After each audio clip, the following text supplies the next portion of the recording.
Hey again, welcome to part 2, Leverage, Patterns, and Presence. So far, we've been learning to see our families as complex adaptive systems, living, dynamic, and full of feedback. Now here's the good news. You don't need to control the whole system to make meaningful changes. Systems theorist Donella Meadows,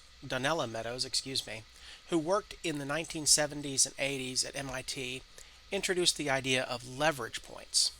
These are places in a system where a small change can lead to big impact. Think of a thermostat in a house. One tiny dial can change the whole feel of the room. Now apply that to family life. A 5-minute buffer before school that helps prevent meltdowns, a bedtime cue song that signals wind down time, a different tone of voice when you give directions. These aren't huge overhauls, they're small, thoughtful shifts placed in the right part of the system that ripple outward. The trick is learning to spot them, and that starts with paying attention to patterns. Where does your day always break down? Where do things get stuck? What comes just before the resistance? If you can spot the loop, you can find the leverage. Remember, you're not here to fix your child. You're here to work with the system. Start with one small nudge. That's all it takes to begin. Okay, here's a quick exercise. Think about the last time your day went off the rails. Not the dramatic meltdown, but the moment before. The skipped breakfast, the shoes that weren't where they should be, the rushed tone, the look that passed between you. That's a leverage point. It's the place where the system tips. Noticing it doesn't mean you messed up, it means you're ready to adjust. Instead of asking, how do I stop this from happening? Ask, where does this always happen? What's the rhythm around it? Because systems don't respond well to direct pressure, they respond to rhythm. And your rhythm might need a small shift. Not a total overhaul, just an extra 5 minutes, or one clear cue, or a pause before you speak. That's leverage, and that's how systems change, quietly, gradually, with care. So let's talk more about these nudges. These aren't big overhauls, they're light, intentional moves that shift the pattern. And in parenting, it might be putting the backpack by the door the night before, or dimming the lights 10 minutes before bedtime, or swapping let's go with are you ready for our adventure? Nudges are small by design, and they don't override your child's autonomy, which is crucial because overriding their autonomy almost always triggers resistance.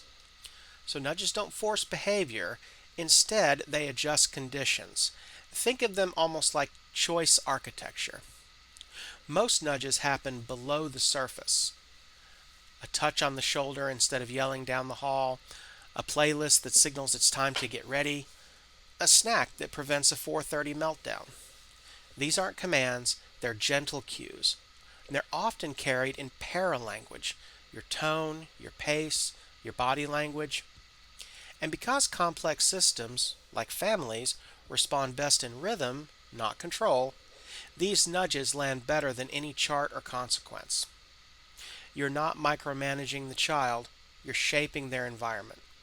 Tiny moves, big shifts.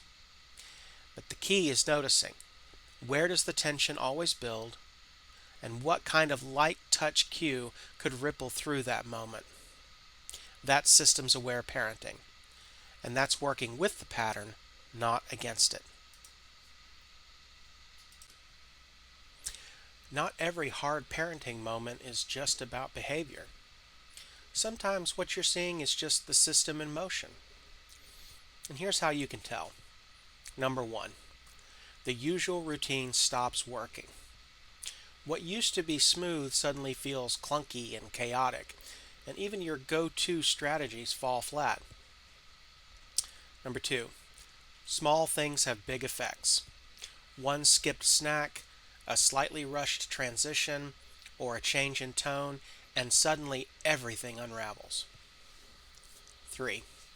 You're reacting on autopilot. You feel stuck, scattered, or emotionally flooded. You're more focused on stopping the behavior than understanding it. Number 4. Your child's response feels out of proportion. A meltdown over the wrong spoon, a total shutdown after a small redirection. It feels deeper than the surface moment. Number 5. Everything feels tangled. There's no clear fix. It's not just one issue, it's timing, energy, stress, context, and it's all layered together. Number 6. Logic doesn't help.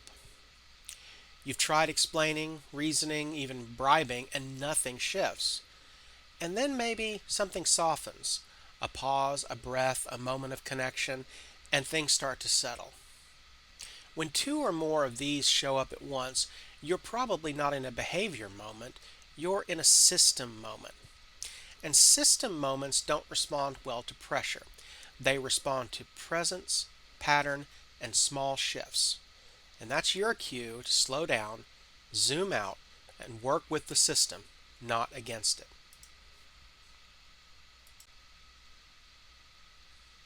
The key to system moments isn't with force, or isn't found in being forceful. It's pattern awareness. And here's the good news. You don't need to keep it all in your head. These patterns, that is. You can write it down.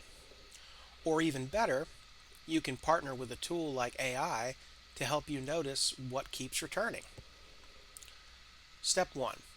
Take notes when the system gets loud. When something feels off, when a routine breaks down, or you feel stuck, jot a quick note. Nothing fancy, just a few key details. What time of day, what happened right before, how did it start, what did you try, what seemed to help or didn't help. That's it. 10 seconds, do it on your phone, in a notebook, whatever works. And think of it as data, not judgment. Alright, step 2. Look for patterns. After a few days, take a step back. Read your notes. Or put them into ChatGPT and let it help you. You can ask things like, what patterns do you notice in these moments? When do transitions go off track? What do these meltdowns have in common? AI can spot repetition across time that might be easy for you to miss in the moment. Suddenly, you're not just reacting, you're seeing the system. Step 3. Design a light touch strategy. Now that you've spotted the leverage point, maybe it's always after snack or just before putting shoes on, you don't need a full overhaul, you just need a nudge. Maybe a visual cue, maybe a rhythm, like a short song or a breathing moment. You might need to change the order of your routine. Offer a nonverbal prompt, but keep it small, make it gentle, and let it land before you try and scale it. But remember, in a complex adaptive system, the most effective interventions are often the least invasive. We want tiny shifts that produce big ripples. Step 4. Once the nudge is in place, watch the system. Does it help? Does tension ease up a bit? Are you able to stay more grounded? If so, you've just found a leverage point. That's systems-aware parenting in action. You don't have to solve everything in real time. You just need to start tracking what returns and then design with care. Now here's where a lot of people tend to get stuck. They try it once and it kind of works, and then they move on. Or worse, they give up because it didn't change everything immediately. But let's look closer. In complex systems like your family, change doesn't happen in a straight line. It happens through rhythm, repetition, and return. A single nudge likely won't shift the pattern, but a well-placed nudge repeated consistently with care and patience, that's how you shift the system over time. And let's talk about why this matters. Rhythm and ritual builds safety. Predictability isn't boring, it's comforting. Your child isn't just responding to what you say, they're responding to what keeps happening. So when something good lands, like a calm tone or a simple cue, a small adjustment, it might not change the moment right away, but when it returns again and again, it becomes part of the system's rhythm. It becomes trusted, and that's when it starts to work. Return is how meaning forms. Let's say that you start using a soft song every night to signal that it's time to shift from play to bedtime. The first time, your child might ignore it. The third time, maybe they hung along. The 10th time, it might calm them down before you even say a word. The song becomes a signal and it carries weight. Why? Because you kept bringing it back, and that's the power of return. Now, if you really want to support these small shifts, keep tracking what you try. Seriously, this doesn't have to be complicated. Just a few notes on your phone or a sticky note on the fridge. What you tried, when you tried it, how they responded, etc. This is how you build your own pattern awareness. You're not guessing, you're learning from the system. And hey, if you forget to do it one day, that's okay. The system will remind you, patterns repeat, just return. Just don't expect magic on the first try. This work is spiral shaped. It's not step by step.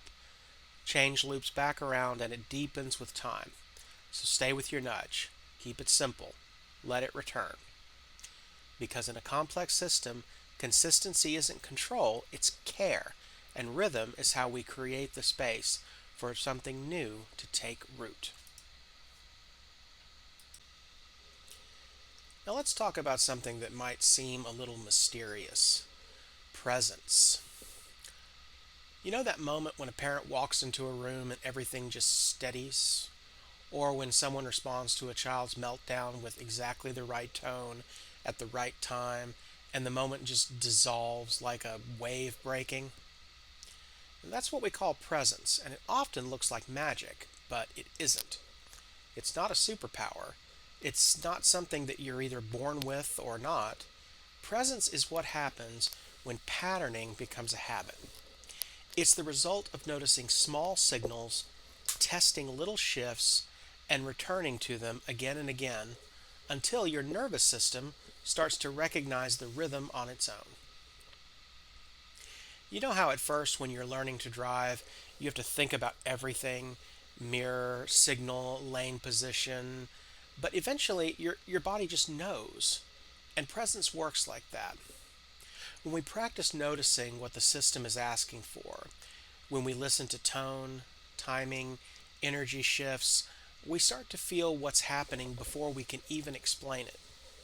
And that's presence. It's not about controlling the moment, it's about being in tune with it and knowing, without panic, what the next right rhythm might be. So, right now, if presence feels out of reach, just start here. Notice one pattern, try one small shift, and return to it consistently with care. You're not trying to perform presence, you're becoming it. And it's a process that happens one pattern at a time. Now let's keep going with this idea of presence. We said in the last few minutes that it's not a superpower; it's a pattern. And one of the clearest signs that someone has presence isn't their words; it's their tone and their body and their timing. We call this paralanguage, the communication that happens through voice, rhythm, facial expression, gesture, and posture, and all the stuff we are usually not thinking about. And here's the wild part: for young kids especially, paralanguage is more powerful than the syntax. This means that you can say all the right things, but if your body is tight, your voice is sharp, and your face is checked out, your child is responding to that. And it really makes sense. You know, long before humans had words, we had tone, breath, rhythm, nonverbal cues. And that's how we built trust. And our kids, especially in emotionally charged moments, are still wired to tune into those signals first.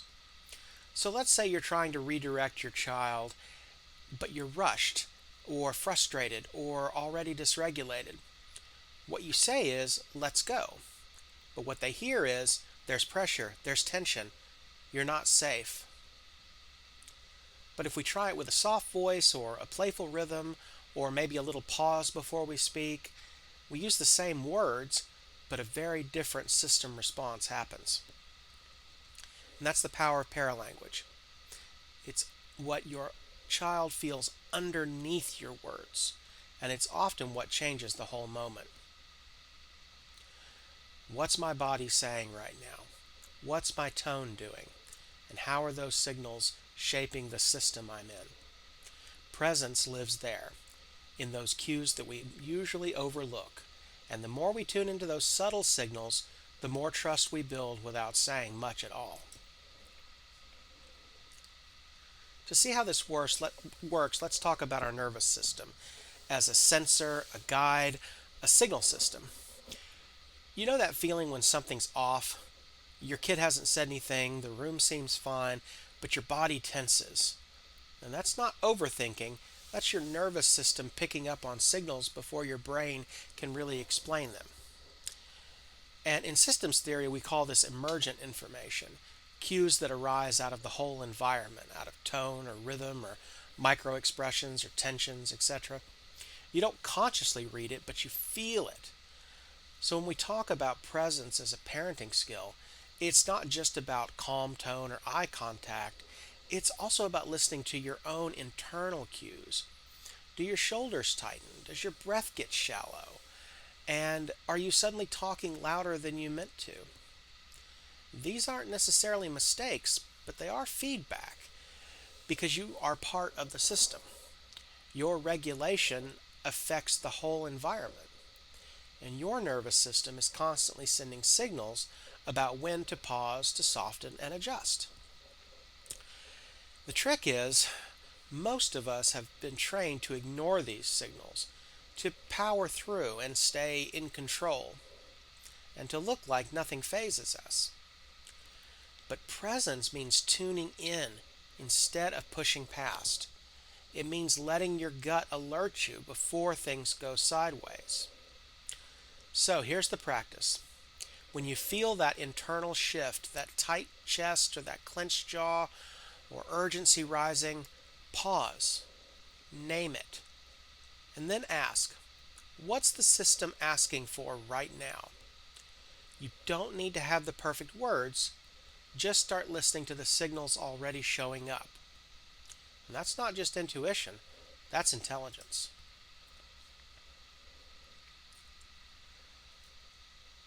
Presence isn't a personality trait. It's not something you either have or you don't. And it's definitely not about always being calm, centered, and perfect. The presence is what happens when pattern recognition becomes second nature. It's when you've worked with your child's rhythm enough times that your body starts to respond before your brain catches up. You hear the pitch of their voice shift, and you soften your tone. You see the late afternoon meltdown coming, and you offer a snack. You know that transitions after school are rocky, so you leave an extra 5 minutes early. That's not necessarily instinct, that's practice awareness. That's practiced awareness. And presence is what grows when we stop rushing to fix and start listening for the shape of what's happening. It builds every time we pause instead of react, adjust instead of demand, and reflect instead of rush. It's a form of embodied knowing. And the more we observe the system, the more we trust the rhythm. And eventually, we don't have to think through every choice. We just feel the timing. And that's why presence looks effortless in others. Not because it's easy, but because it is familiar. So if presence still feels out of reach, that's okay. It's not a destination, it's a practice. And every moment you choose to pause, notice, and adjust, you are becoming more present, one pattern at a time. So let's talk about intuition. You know that feeling when you walk into a room and something is just off? Nobody said anything, nothing's happened yet, but your body already knows. That's not magic, that's part of being present. And it's not something you're born with or not, it's something you build. Intuition is that knowing that happens when presence is developing in your brain and body. When you've learned to pick up patterns over time and start making predictions faster than your conscious mind can catch up. Your gut is just actually a pattern recognition machine on fast forward. But here's the catch. In modern life, we're pulled in 100 different directions. We second guess ourselves, we get flooded with opinions, schedules, and social scripts. So we stop listening to the signals that we're actually pretty good at picking up on. This is especially true in parenting. You might feel that nudge to pause, but you rush through it. You might sense that your child's about to unravel, but you keep pushing. Why? Because we've been trained to override our gut. But presence is what happens when you learn to trust it again. You notice the signals earlier, you adjust before things spiral, you guide with your tone, your timing, your attention, and the system trusts you because you trust the system. So that's not being gifted, that's just experience plus awareness equals intuition. So, listen to your gut. It knows more than you think.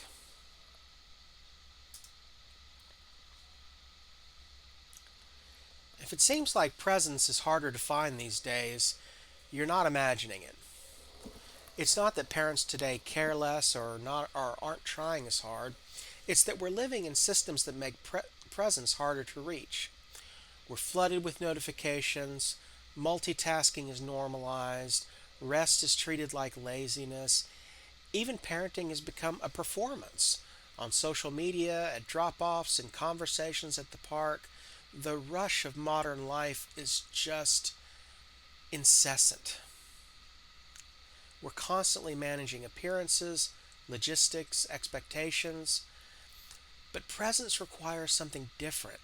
It requires different timing. It needs space and rhythm and a nervous system that isn't running on fumes. And that's why your kid's meltdown in the cereal aisle feels like such a crisis.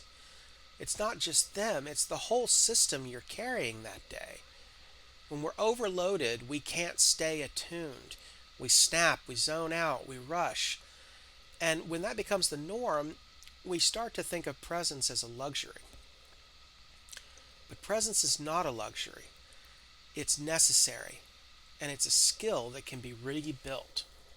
And it starts with some really small moves. A slower breath before you respond. Turning off maybe one app. Making eye contact during a transition.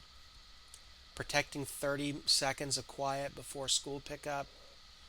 Presence isn't just about being constantly calm, it's about being consistently attuned.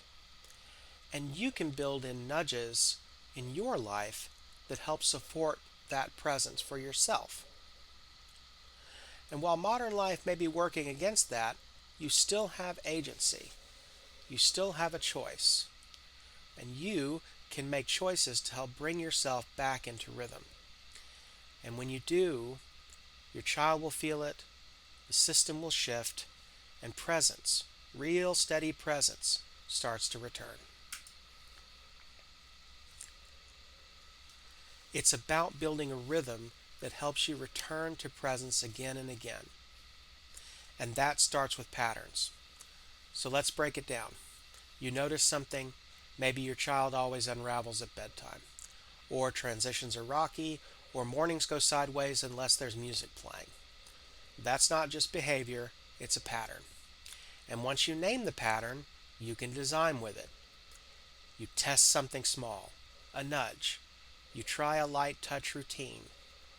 You change the rhythm just a little. And then comes reflection. Did it work? Was the energy different?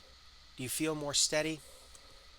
You start to see which moves help the system settle, And over time, those moves become rhythm, not a rigid routine, not a checklist, but a familiar way of moving through the moment with more awareness and more ease.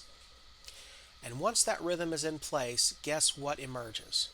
That's right, presence. Not because you willed it or because you got it right, but because the system made space for it. Your system made space for it. And that's the real power of pattern aware parenting. It's not about knowing the answer, it's about staying in relationship with the system long enough to recognize what's working and to keep returning to it over and over. Presence grows from practice, and practice begins with pattern. So here we are at the end of our little journey, and we've covered a lot. We've explored what it means to parent inside a living system, not a puzzle to solve, but a pattern to listen to, a relationship that's always adapting. We've learned that families, like classrooms and communities, are complex adaptive systems.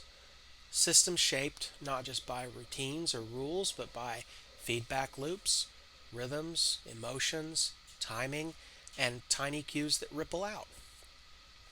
We discovered how leverage points, those small intentional shifts, can change everything without forcing it, and how presence isn't a personality trait, it's a systemic state, a grounded rhythm where you're no longer reacting, you're responding. And all of this, every thread that we've followed, has been rooted in part one of Spirals and Systems Learning in Complex Environments by me, Jamie Watts. If you're curious, that's where this work lives, and that's where it began. What we've just heard is a translation of those ideas, reimagined for parenting, and for the living systems that we come home to. The truth is, parenting isn't about getting it all right, it's about returning, again and again, with awareness, with gentleness, and with just enough design to support the system as it grows. You don't need to overhaul your home. You don't need a perfect routine. You just need to stay in the spiral, noticing, nudging, returning. And to help you keep going, we've created a few simple tools that you can download. A reflection sheet to help you spot those system moments, a one-page guide to leverage points with examples from actual family life, a rhythm and return planning page to test your light touch shifts, and a cheat sheet on presence, especially the kind that travels through tone, posture, and pacing. So the links are right below in the description. They're short, sweet, and made for real life parenting, not ideal parenting, just real. Because that's what this is all about, learning to parent with pattern so you can stop chasing control and start building connection. Thanks for being here. You are doing important work, and you are not alone.